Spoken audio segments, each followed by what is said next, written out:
Welcome to LOA Today. Walt Thiessen and life coach Wendy Dillard here.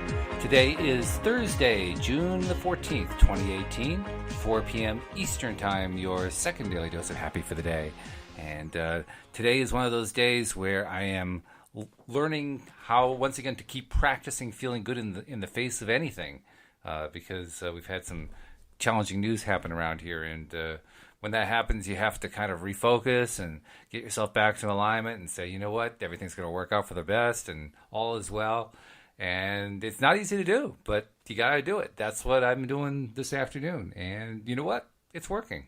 I'm getting there. It's happening. So I hope your day's going a little bit easier than mine is. But well, it is. And while you were talking, this thought occurred to me that since you've given yourself this incredible challenge for June, which is all about you paying attention to when you're not in a great feeling place and purposely doing something to shift it, there's two things that I'm thinking is going on. One, you're getting more things that are not going your way, so you have great opportunities to shift them. This is true. I may want to rethink this challenge, but you're right. Yeah, I mean, you actually may be calling more negative stuff to you, but on the positive side, when you have one negative thing after another happening, it's a great opportunity for you to take this challenge and do whatever is required to shift the energy, because nothing's going to help you do it better than having things snowball. Well, that's got a plus and a minus to it all by itself, doesn't it? I mean, on the one hand, yeah. I want to keep practicing this stuff. On the other hand, how far do I want to go with that? Well, I wonder if you find a way to not necessarily reword it, because, the law of attraction doesn't pay attention to our words. But change the vibration of it. But if you reword it so that it causes you to feel differently, then you'll be sending out a different broadcast signal. Yeah, and I'm not quite sure exactly what way to reword it, but it's a good question to raise, because I definitely need to reword it. I mean, I'm glad that I've got this challenge going. I'm glad that I'm, getting myself to make the shift, but I would like it to be a little bit less stressful. Well, I'm kind of thinking your mirror exercises that you do, when you set out to do those, I kind of remember the energy, the vibrational quality behind what you were saying, which is, even though the words were, I want to get rid of the negative self-talk. Mm-hmm.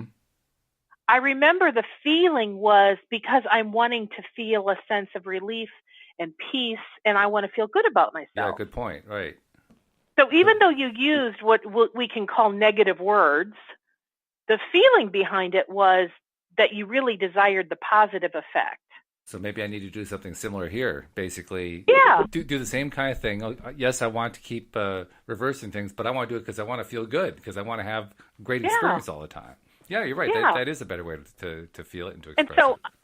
basically, my reason for saying that is you already have done that, which to me, whenever you've already had a positive experience with something, it's easier than to what I'll call map over those components into the new something to shift it as well. Now you describe that phrase again, to map over, because I'm not quite sure what you mean by that. I learned that phrase in NLP, so I don't know if that's just an NLP phrase, but it works for me. When you map something over, it's like taking something from one set of something, in this case, the characteristics that you gave to your mirror exercises. You already know what those are. And when I say map them over, I mean literally utilize the same qualities in this new challenge. Okay. So I don't know, is there a different kind of wording that you would use for that? No clue. I mean, I've been using mapping over for 20 years, so that's just a natural phrase for me. Yeah, no, I can see that. Yeah, I don't know. I mean, it's a good question to raise. I mean, that's part of what you do when you set a challenge like this, right? You end up exploring new territory, and that's exactly what I'm doing. I'm exploring new territory.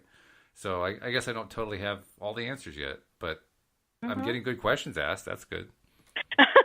And I know you well enough to know that you're going to take this and go, how can I kind of niggle and adjust Oh, of course. my my thought process? Because I really want the better feeling stuff. That's what this is all about. Oh, absolutely. Yeah. Yeah. That's definitely at the background of all of this. And yeah, that's Yeah. it. That's it right there in a nutshell. Well, and I think you said it very clearly. Your ultimate goal is because you want to be happy. Your ultimate goal is because you want to feel the joy in every moment possible. And Right. so the ultimate goal is to take anything that doesn't fit into great happiness and shift it to make it happy. And that's the challenge right there. Yeah. That's it. And so even if you just label it or think on it that way, that's different than how you were talking about it before, which is you wanted to notice and pay attention to everything negative so you could change it. Yeah. It does have a different shade of flavor to it. Yeah. It's a different Yeah. feeling to it. Yeah. That's true. Yeah. That's true. So let's see, we're on the 14th. We're halfway through the month. So you've been doing it for the first half of the month. I wonder what will shift and how wonderfully it will shift into a more positive experience um, in the last half of the year now that you've changed the vibrational quality behind the challenge. I can't wait to find out. I mean, because I mean that means everything's going to be onward and upward, and I like that. So I can hardly Yeah. wait. Yeah, bring it on. Cool. Yeah. Yeah. Well, and I love to I know I'm the one who verbalized it, but again, like I said, I know you well and we've talked about this enough. I understand that your intent is because you want to feel happy more often. You Yeah. want the joy that this life has to offer to be yours on a Yeah. regular basis. Oh yeah. Yeah. Because well, a number of reasons. First, because it makes you happier.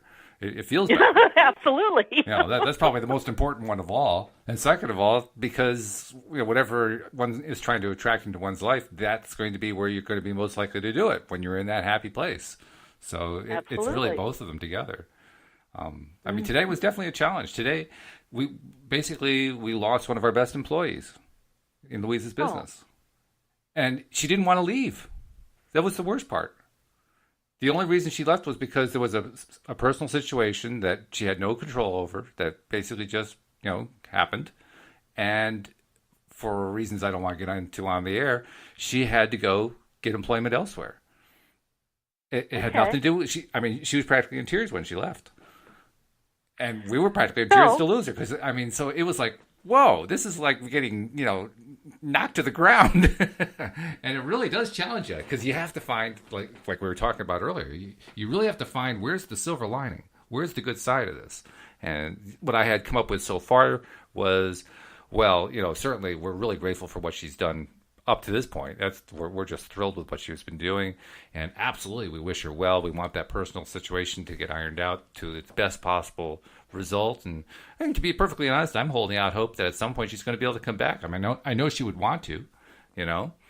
mhm. So just looking for all the good sides of it. But when it first hits you, that's the hardest time to really make the shift. And so it's in that sense, it's good practice. But I'm glad you Mhm. brought up the idea about framing it in a more positive energy because I don't need any more of those. Well, and now what I'm about to say, I will frame as it's easier for me to say because I'm objective and Mm. I'm not at all emotionally attached to this person that you're talking about. Mm-hmm. Um, but from my experience, when things like this happen, what I believe is occurring is that everybody is aligning to their best stuff. Mm-hmm. Like there are more positive things that will come from this that you don't know today because today you're kind of in the dismay of, oh my gosh, we didn't see this coming. Right. Um, but I would imagine over the next several weeks or a month, you'll see some things come out of it that you couldn't have expected or didn't expect, but actually work out better for you and better for her. Well, that's what I've been trying to remind myself about. That if this is what's happening here, and like you say, we're all in alignment, then there must be something better coming. There's got to be. I don't know what it Well, is. so often I've experienced both in my own personal life as well as watching it in others where there's some huge blow that comes and you just can't expect it. But when it happens, you don't realize that it's really for your highest and best good. Mm. And it would be something in the natural, meaning like without supernatural intervention, where you have your inner being knocking at the door going, make this change, which that's not even the characteristic of how our inner being doesn't scream and yell.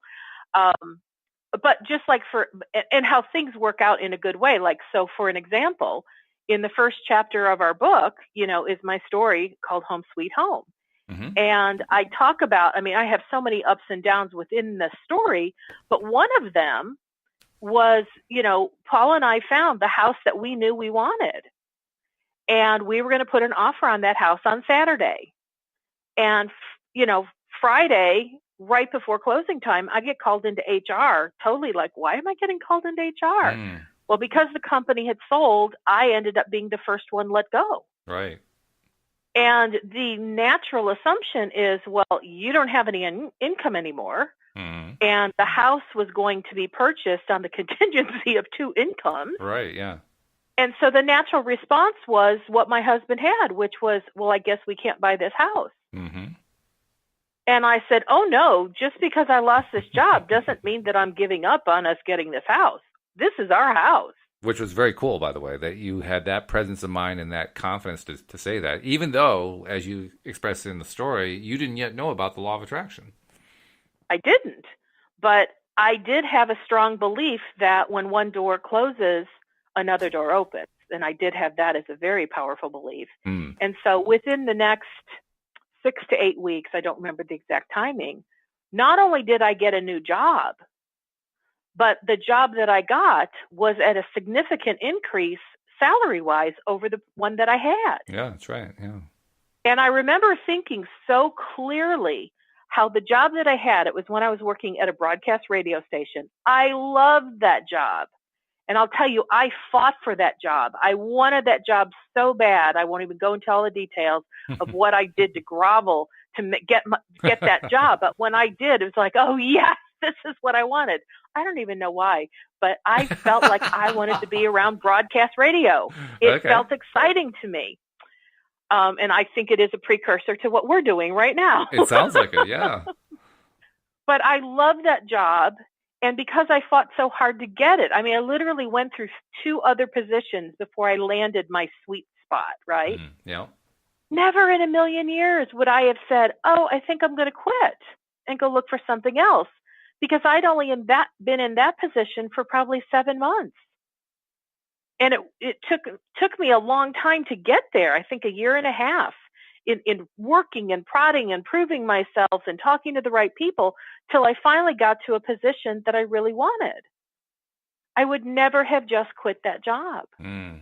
Yeah. But what makes, it's so interesting in light of what we're talking about is I really wanted more income as well. Mm-hmm.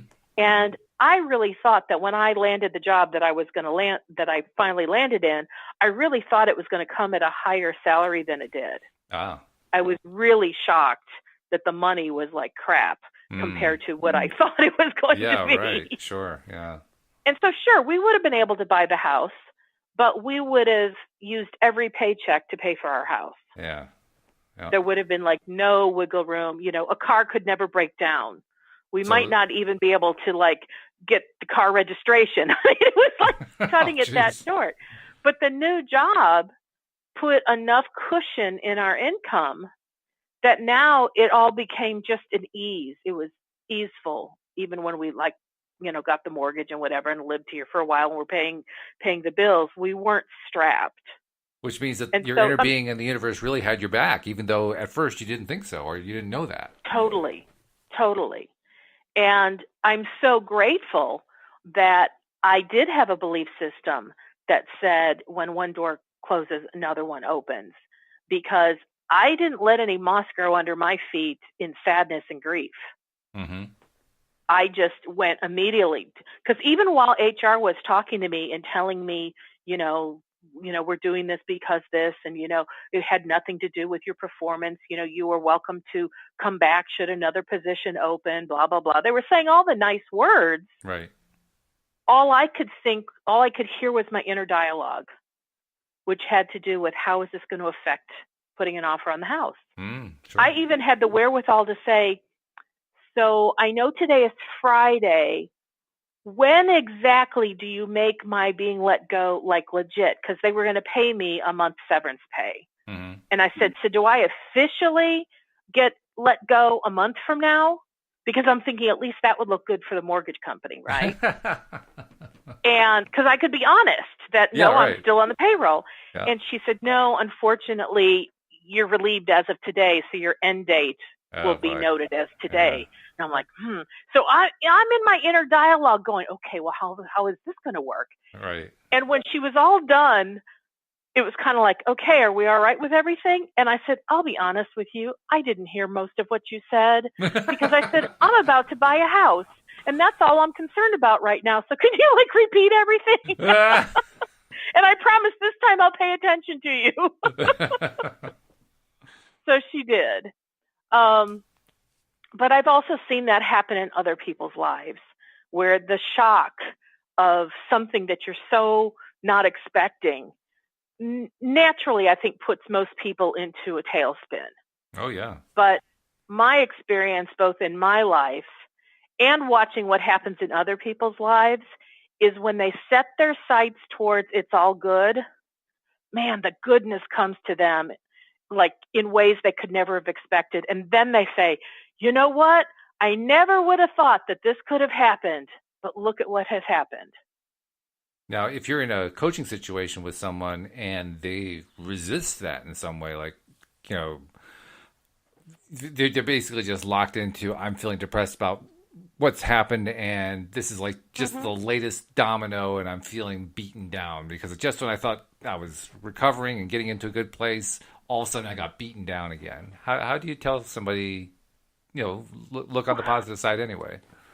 Off the top of my head, after they have expressed themselves and I've let them know that I'm still on their side and I'm not a meanie, I would say, well, you do have a choice. This situation has already occurred.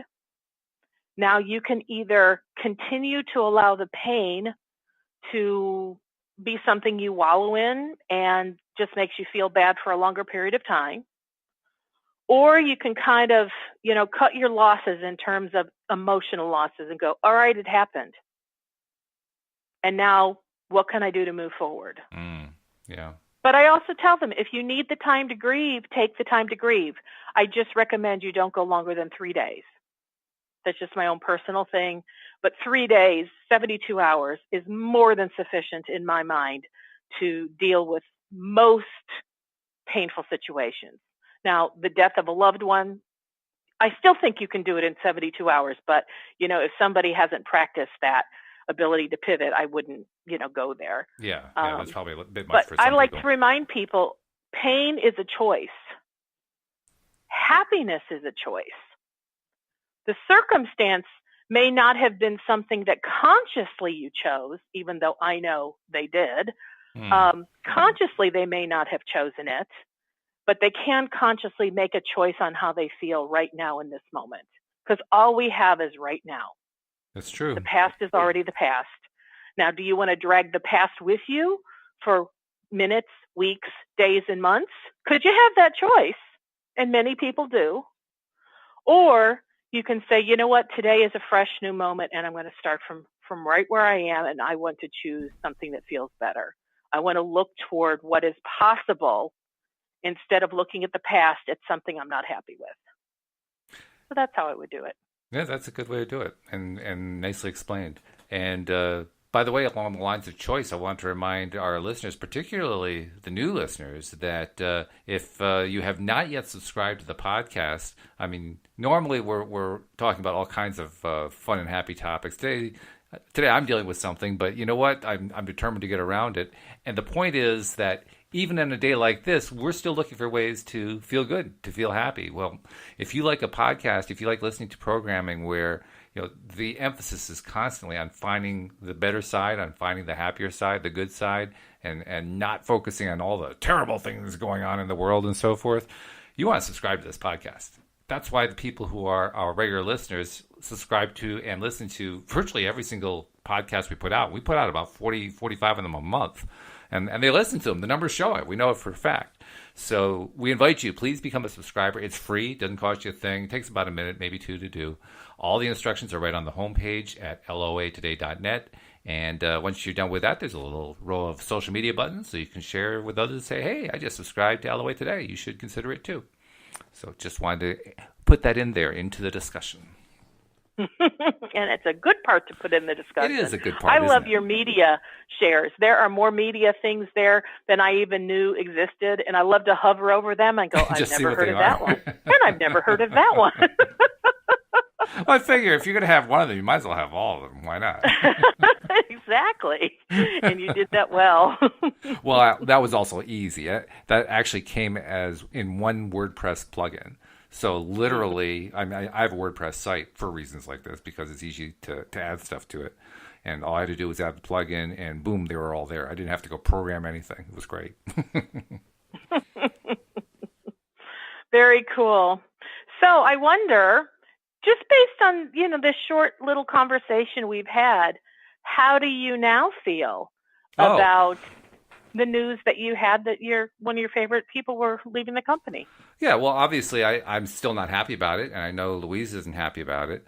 But that's part of the point of looking for the other side and talking like we've talked about. And you brought up some really great points about, what's really happening, what this is all about, what the bigger picture is. Looking at all of that and thinking about that way is so much better than wallowing in, we're so depressed. One of our best employees left. How are we going to get on without her? She played such an integral role. I mean, we could easily stay in that space. And what you and I have been talking about here really was kind of part of my process. I knew we were going to do the podcast, so I figured, hey, this is a good time to really practice. And I know Wendy will give me some good advice, so let's do it. So where am I at now? Well, I'm better. I can't say that I'm great yet, but the point is to keep getting better. And if you've shifted your energy even a little bit towards feeling even a little bit more hopeful, where you've relieved that feeling of that I think you started with, then you're definitely moving in the right direction. And no doubt about it. That's exactly the practice of utilizing the principles of law of attraction to your benefit. Yeah. Oh, yeah. Because now you're doing what Abraham hasn't said this in their live stuff in a long time, but they used to talk about leaning in the direction of a better feeling thought. Oh, yeah. All right. Well, that's what that is. And I would say that's what you have begun to do since, just the top of the show. You're now leaning in the direction of feeling better. And I'm trying to get... Oh, go ahead. Go ahead. No, I was just going to say I'm also trying to let go of the oars more. That's one of the other Abraham metaphors, right? You're in a boat and you're paddling upstream, and all the stuff that you want is really downstream. So let go of the oars and let the river just take you downstream. I'm trying to let go of the oars. It's not easy to do when you're used to paddling and saying, you know what, I'm responsible for making all this happen. Not easy to do, but nevertheless, that's what I'm trying to do. I'm trying to, and in this case, what does it mean to let go of the oars? It means to trust. And trust in the face of something that just happened that was not pleasant. Trust that, you know what, it's all going to work out. It's all going to work out, and it's going to work out even better than what we hoped.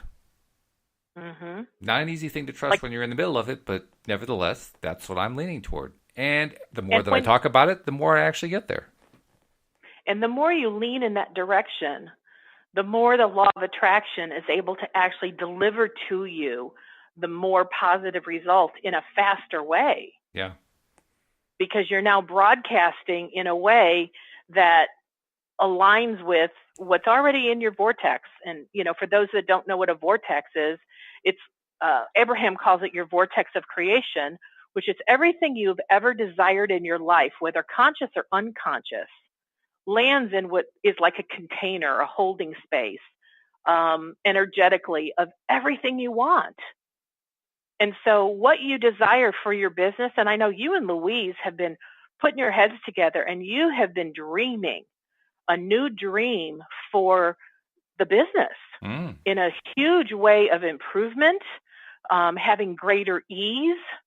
And lots of times when you start messing with, and I say that jokingly, when you start messing with the old plan, because you guys are trying to devise a new plan that you like even better, things have to change. And even if it's losing the person that you thought you counted on the most, you have no idea yet what the ripple effect of that. But it will move in the direction of what it is that you and Louise have been dreaming up for your business, because that's what you guys have been spending your time focusing on. That's what you've been broadcasting into the ethers. There's also another piece to that, and I'd like to hear what your current take is on that. I mean, I know in general what it is, but we always express things differently from day to day, right?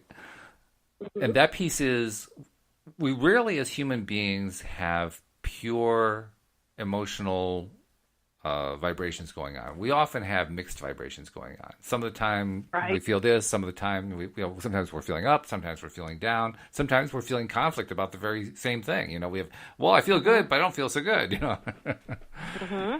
And when you're in the middle of a situation like this one that Louise and I are in right now, where we've lost a really good employee, you feel the pull of the negative side.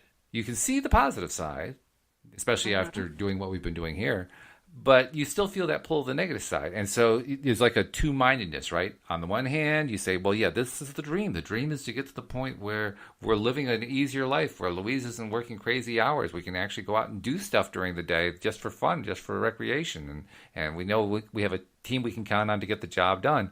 And on the other hand, there's the feeling of, oh, God, one of the people who was a main cog in that just left the company. What are we going to do? And you go back and forth, back and forth, back and forth. What do you do? So how do you handle that? The first thought that comes to me is, and I say this not really as a law of attraction coach, but as a process improvement expert, because that's what I've been doing for 30 plus years, is I improve upon existing processes. What I know is that there's generally not an impetus, a reason to make a change in a system if you feel like your system's going really well. True. Okay. Just like I had the job, we were going to get the house. Why would I have just given up my job? Mm-hmm. That would have seemed like a stupid timing thing. But in process improvement, when you lose somebody significant in the process, it oftentimes causes you to reassess the process and adjust. And when you do, you often come up with better processes than you had even when your best person was there. That's a stretch, but it's a good one. So that's the first thing that comes to mind. It's a further place than what it's easier to reach at this particular point in time just because we're still dealing with a loss. But you're right, that can happen. And that kind of situation can produce unexpected results. I mean, that's the other part of the puzzle here. Serendipity. Crazy synchronicities that happen that you can't possibly have planned.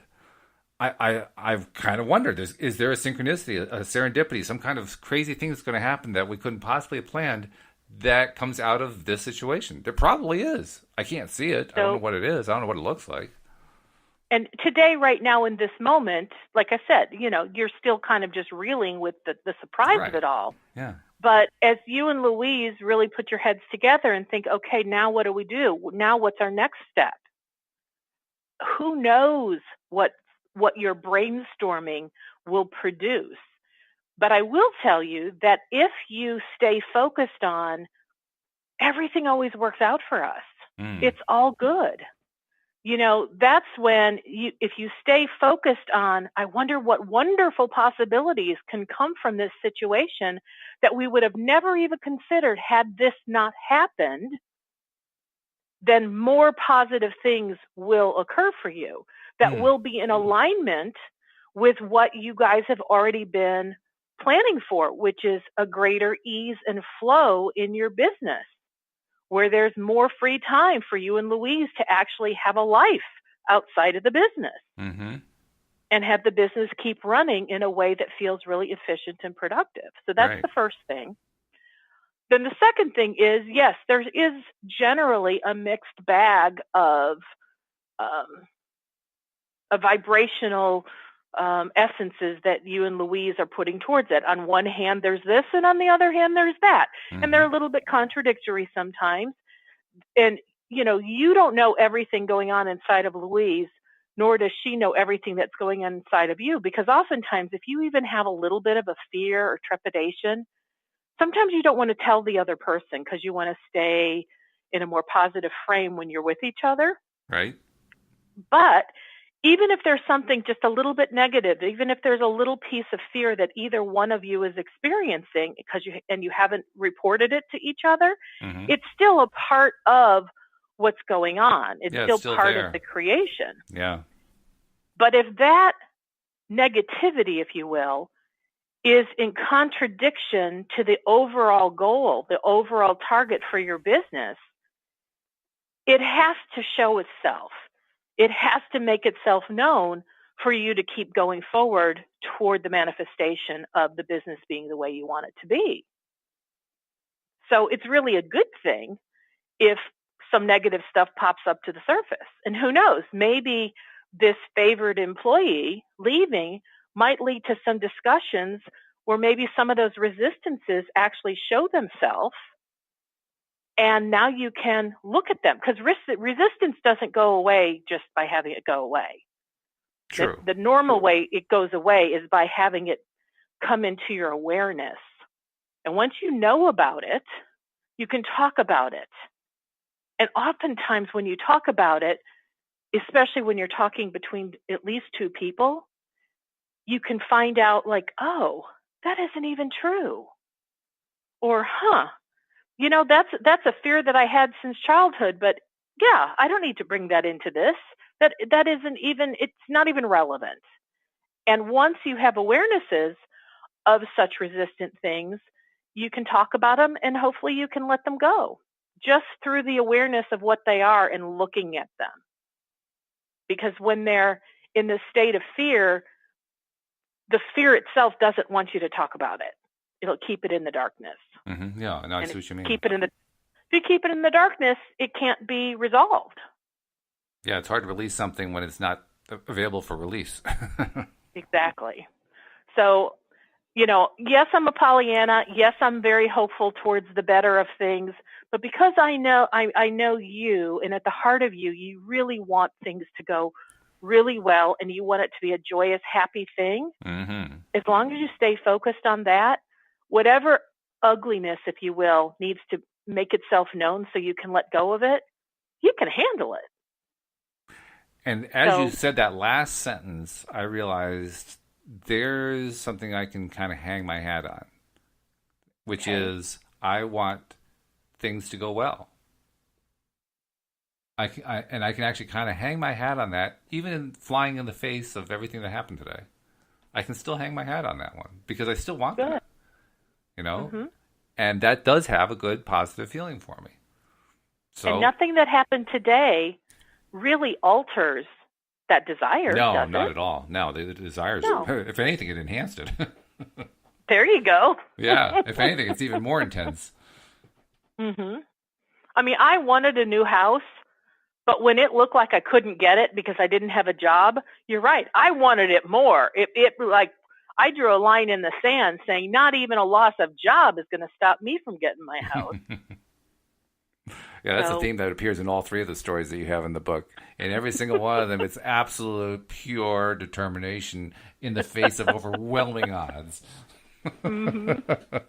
Yeah, I've been known to I haven't done this in a long time, but I remember back in the day, like 10 plus years ago, I would have some really uncomfortable situation going on between me and somebody at, whatever job I had.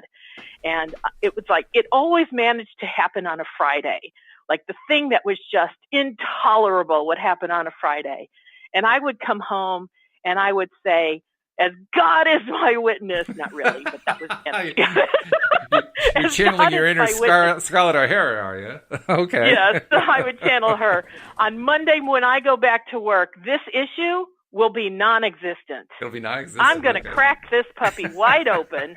I'm going to figure out what the heck it is that I'm holding on to that's resistant, and I'm going to transmute it. I'm going to change its form. I'm going to find a new perception, and I'm going to go back to work, and this thing will never happen again.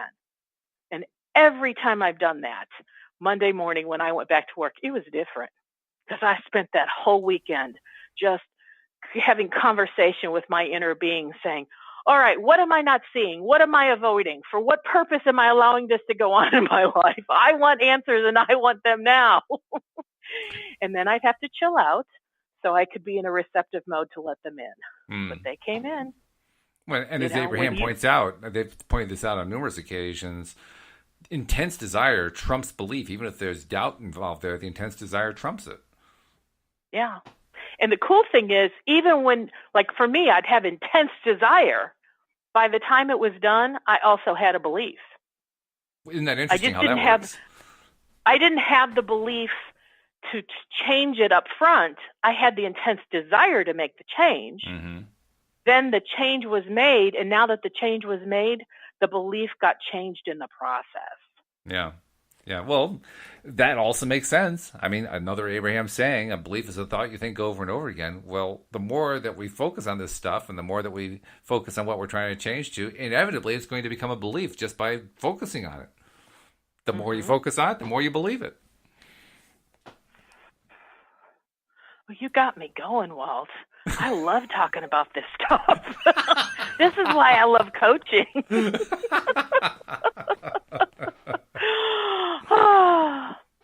But I don't know why I'm going to say this, but the other day I was coaching one of my clients, and up until, this is, I think, like our 8th session. So we've been getting to know each other. She's been making wonderful progress. But the topic that had come up for the day, I knew what she wanted to work on. And as we started to get into it, I'm like, oh my dear God, she is so in her head. We're not going to make headway because changes never take place in our head. We might think they do, but changes take place when we're connected to our feelings. That's something like that. That's one of those things where I wish we had a way to underline what we say on the air. Is there a way to turn our words into italics or something? Because that deserves repeating. Yeah, change does not take place in our head. Change takes place in our feelings, and I think that correlates with the comment that Abraham makes over and over, which is words don't change. Life experience is what makes the change. And so life experience is when you're actually feeling the experience. And that's when you make connections between, oh, I remember hearing that one time. Now I know what it means because you felt it. And when you feel it, you own it. So anyway, I'm, back in my client session, she was in her head. And without any forethought, and I promise you, this was I was just letting my inner being guide me. I'd ask her a question and she'd answer it. And she was going to give me about a 2 or 3 paragraph answer. I let her do it the first time. And then the second time I asked her a different question because the answer was not getting us where we wanted to go. So I asked a different question. And I could tell she was kind of going off on another couple paragraphs. I went, nope, that's not it. Try again. And then I'd ask her the question again. And nope, that's not it. Try again. Get underneath that. Nope, that's not it. I want a feeling. Well, it's kind of like, I said, nope. Anytime you use the word like, you're not going to talk about a feeling. I want a feeling. Mad, glad, sad, bad. You're being persistent, Wendy, again. Well, and as I was doing it, I'm thinking to myself, wow, she's never seen me be like this. Yeah. This is the part that makes me go, is she going to hate me and go, I want my money back? Yeah, You're right. being mean. But it was so cute because she says to me, I knew this was not going to be an easy session. And I was like, huh. And the truth was she and I were tracking with each other beautifully. And I was helping her to get into her feelings. And then I gave her one little something, which I won't talk about on the air because you got to hire me for this one because this is my biggie. Okay. And I got her to get into her feelings. And once she got into her feelings, then we started to make progress. And so, that's another part of law of attraction that we don't always think about because we're so used to setting goals and we use words, but law of attraction is really all about the feeling essence. And so you and I can talk a subject to death from the mental part of ourselves. But if we're trying to change something, we got to get into the feeling of it. And that's why, Go ahead. I was just going to say it makes sense because, I mean, any of these situations that come up, like the one that happened today, is primarily a feeling situation. I mean, we like to think of it in terms of, well, okay, logically, what am I going to do next?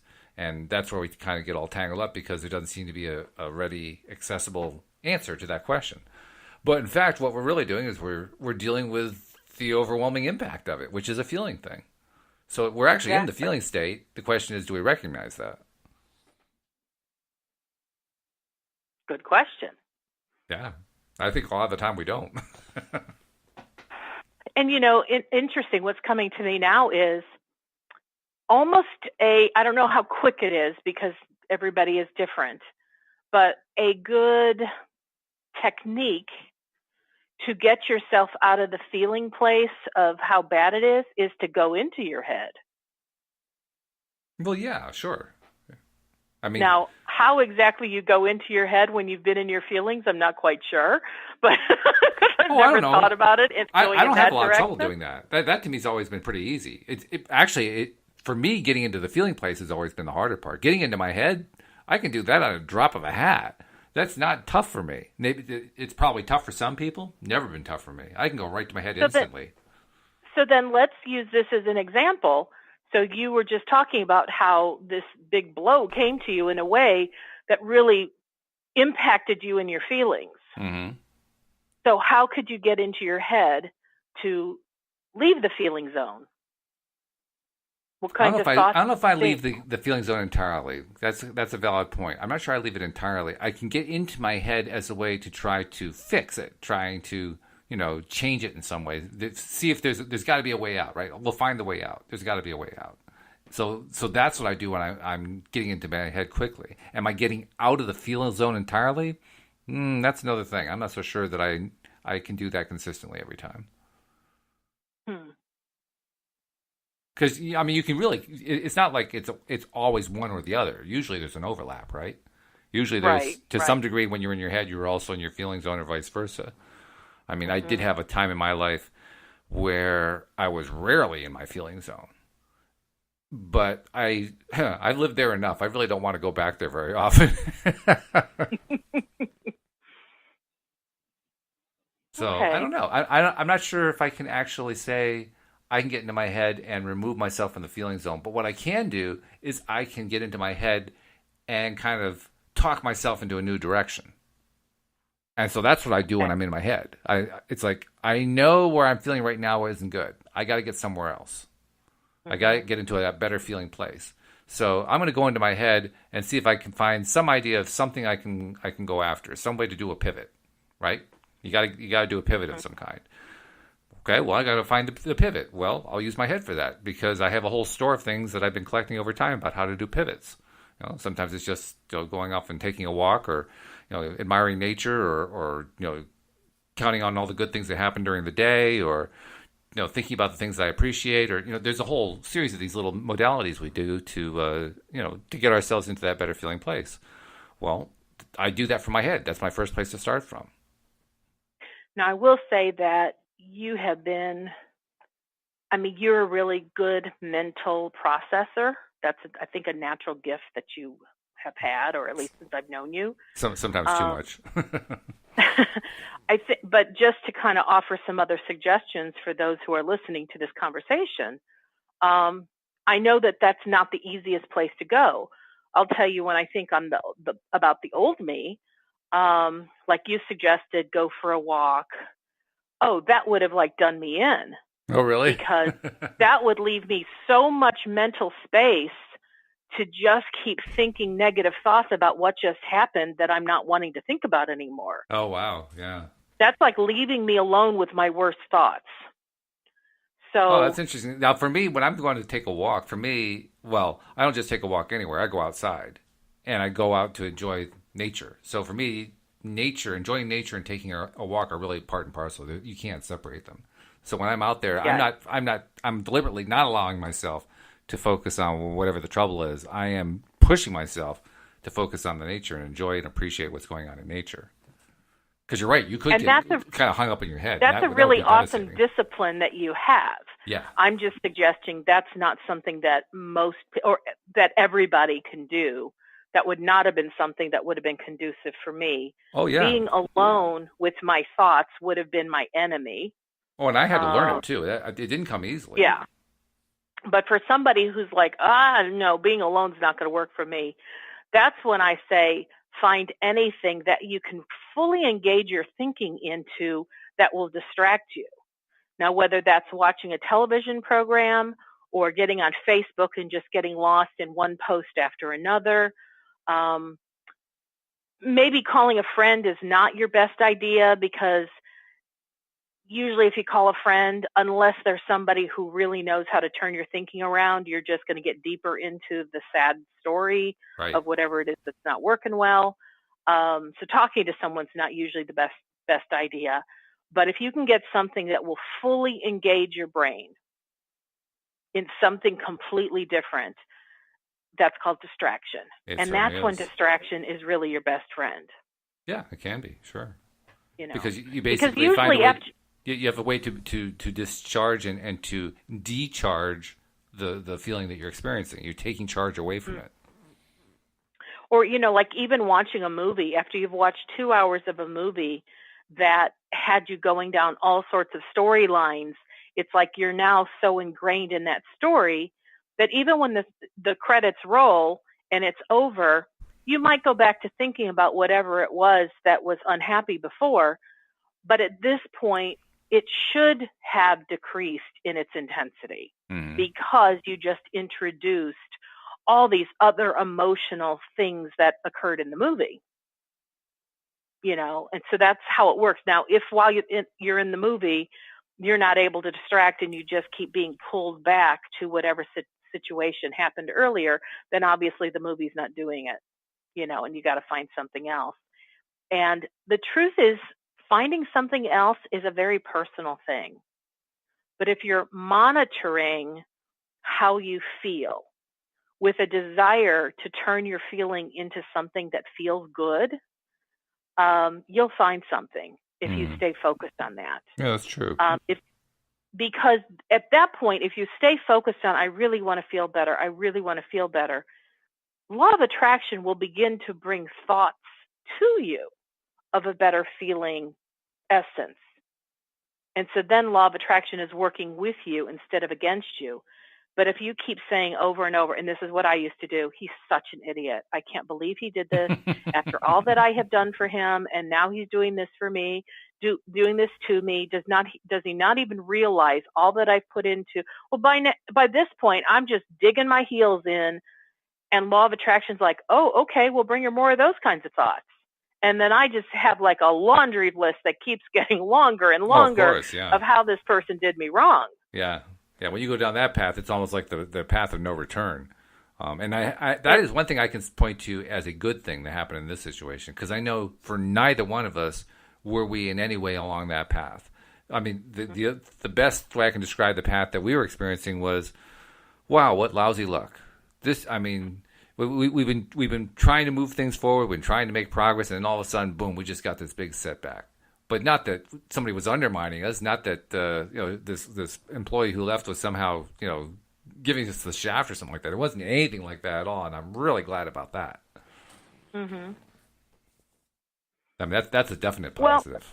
Well, so one of the phrases Abraham also uses quite often is, if you can catch the little stuff in the beginning when it's little, yes, then it's a whole lot easier to turn things around. So what you've just said is, you weren't going down a negative path. You were actually going down a pretty positive one. You got dealt this blow, but you're already trying to turn it around. Oh, that was good. And I like that. I was trying to turn it around almost from the moment that it happened. I mean, I really was staying true to the essence of what my goal was for the month, of trying to not let negative thought processes drag me down to negative vortex rabbit holes. And I did. I mean, I was swimming for my life, but I did. I managed to avoid going down that road. And I can pretty much tell Louise did too. I mean, it was taking it out of her. She was pretty wiped out by the time we were done with the meeting we were at. But nevertheless, I could tell both of us were doing a pretty good job of just not sliding down that, oh my God, oh woe is me slope. So now going forward, just based on the conversation we've had, and I can tell you're shifting into a very beautiful, hey, I'm going to where I want to go. That's my idea. Whatever Mm-hmm. happened, we're going to go there. Now, and I'm saying this to you, but I'm really doing it for the benefit of all our listeners, is be mindful of how you tell this story going forward. In Yeah, other good words, point. when you tell the story, whether it's to your wife or to somebody else or to your coworkers, I would shift some of the words that you used when you started this podcast at the top of the hour, because at that point you had some pretty sharp words. Mm. She was our best employee. Mm. That has a lot of weight. And instead, she, I don't know if you noticed, but I started changing how I was referring to her. The last time I mentioned it, I called her one of your favored employees, Mm-hmm. which to me has a little bit lighter vibrational essence than your best employee. Because when you lose your best employee, that feels more grave. It's funny too than because when it's your. as you said that, I didn't realize. I thought I said one of our best, but maybe I did say our best. I didn't really mean to say that at all, actually, because we have some pretty good employees. But I always thought I was saying just one of the best. But if I said the best, then wow, I was telling a story I didn't even realize I was telling. Wow. And honestly, unless we went back and listened to the recording, I can't be absolute certain that you said best. But how you said it inferred to me that she was like at the top of the food chain of your employees. She's very close to the top, yeah. Okay. And so, like, when you tell the story going forward, you want to say, we lost somebody that was very important to us. Yep. But you want to say it with a lightness in your voice. And this is the kind of thing, and again, I'm using your example, but I'm really doing it for the benefit of everybody who's listening. Right. You want to lighten how you tell it. And if you can avoid telling this story to anybody, all the better. Because who really needs to know? This is really between you and Louise. Mm-hmm. And even when you talk about it with each other, if you keep the conversation very light and keep the story moving in a progressive direction towards where you want to go versus what happened. Yeah, that will benefit you greatly. Because actually, it isn't just Louise's my story. I mean, everybody in the company was affected by it. Everybody felt the loss. So I think in that context, what really needs to happen is we got to make sure we don't fall into, oh, woe is us. We just lost this great employee. What are we going to do?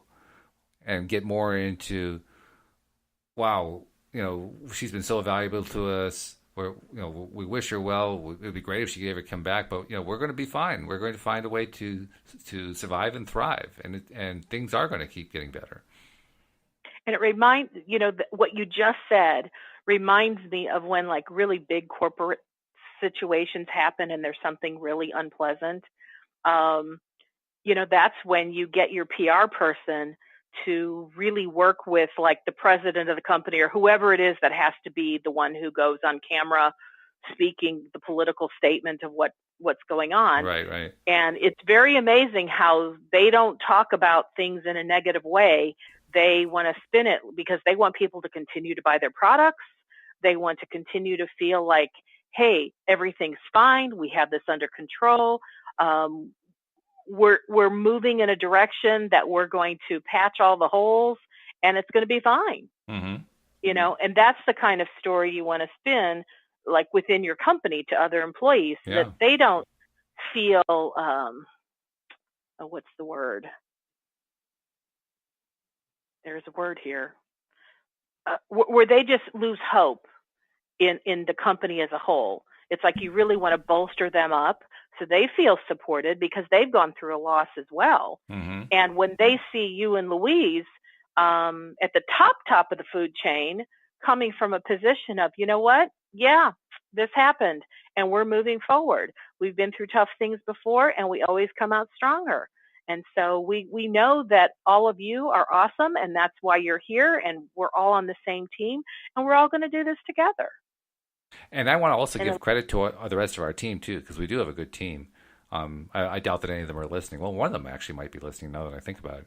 But all of them are very valuable to the team. And as we left the meeting today where this announcement was made, I mean, people were sad that she was leaving, but overall, I thought the attitude was pretty strong.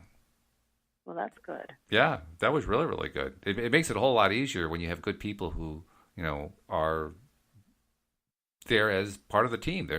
You can work for a company, and I know all of us have. I know I have worked for companies where it wasn't really a team. They may have said that they're a team, and they may have even had meetings and so forth to emphasize the team, but you knew they weren't really a team. You knew you weren't really part of a team. It was all smoke and mirrors. But there are other more rare situations where you do feel like you're part of a team, where you feel like it's all for one and one for all. And when you have that, what interestingly happens is that dynamic gets you through the loss. That dynamic helps maintain the positive attitude. The dynamic keeps you from falling down the negative rabbit hole of, oh, God, how terrible things are. Just by having that good team thing. I would agree, because the teamwork, or I should say the glue that keeps all of you connected, is energy. And it really makes a difference, because I know when my previous boss left and we got a new guy, we're like 50 people on our team. And so, yes, even though the one at the top was being switched out, there was such a strong bond between all the rest of us. It's kind of like we knew that, this is the feeling I got. We're going to be okay, even if we don't like the one at the top, because we're still together. And we work together, and we know each other, and we know what each other's intention is. Mm-hmm. And so it's all going to be good. And so that helped us through the transition of having the new guy come on board, because we all had connective tissue, if you will, between us.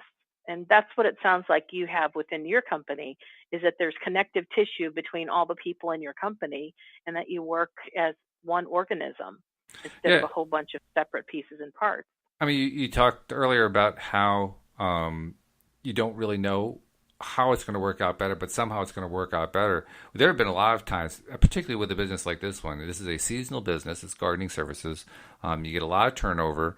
And what we have discovered over time is that the turnover, in most cases, not this particular case, but in most cases, is actually where the people who are the least team player oriented, the least cooperative, the least, not that they're bad or anything like that, just they're least connected to everybody else, are the ones who leave. The ones we've kept, who've stayed with us through the years, are really the best players. So, I mean, this was one rare exception where a really good person left, but for the most part, that actually has had a very positive benefit of having turnover in ways that were, very positive for the company. I don't know exactly how it's going to be positive for our company in this case, just because this was a big loss, but I just know the track record is it inevitably leads to us having the best people when all is said and done. Why wouldn't it also be the true case here as well? I totally agree. Yeah. And, when you say, I'm going to say time will tell, I don't mean that lightly. I don't mean that by default. Mm-hmm. But time, like over time, as the new stuff begins to unfold, you'll be able to tell us the story of how things shifted in ways that you would not have imagined on today. Yeah, that's true. That's very true. And my attitude, my perception, my outlook, my positioning is that I'm always in expectancy of my highest and best good showing up for me. Things are always working out for me. And even when something hits me in a way that I'm like, whoa, I didn't see that coming. It's like, okay, well, I wonder what it is about this situation that is going to turn itself around and make itself spell wonderful like a rose. Well, I can tell you one thing. That one thing I just know from doing the show today, this is the first show I can remember where we did one of my issues for the show. We've done them where it's been your stuff that we've done for the show. This time it was all about my stuff. That's a brand new thing. Well, we created a new wrinkle. Yeah, it's about time, right? That's so awesome. And it was fun. It was a fun discussion because it was live. It's real. It's very real. Yeah. It's what's really going on. And I feel like we were able to show our listeners what real life looks like and how do we pivot and how do we shift in light of all the tools that we know with law of attraction. Because to me, all we did is talked about law of attraction on this show. True, yeah. That plus the know? fact that we also got a full 60 minutes, unlike yesterday where we lost the 6 minutes at the end of the show. I still don't know why that happened, but it happened. So we got a full 60 minutes today. That's also a good thing. But anyway, it's been great, and thank you for your insights because they've been wonderful as usual. I look forward to doing this again with you tomorrow. That sounds fun. I can't wait. And we hope you join us as well next time here on LOA Today. Goodbye, everybody. Bye-bye for now.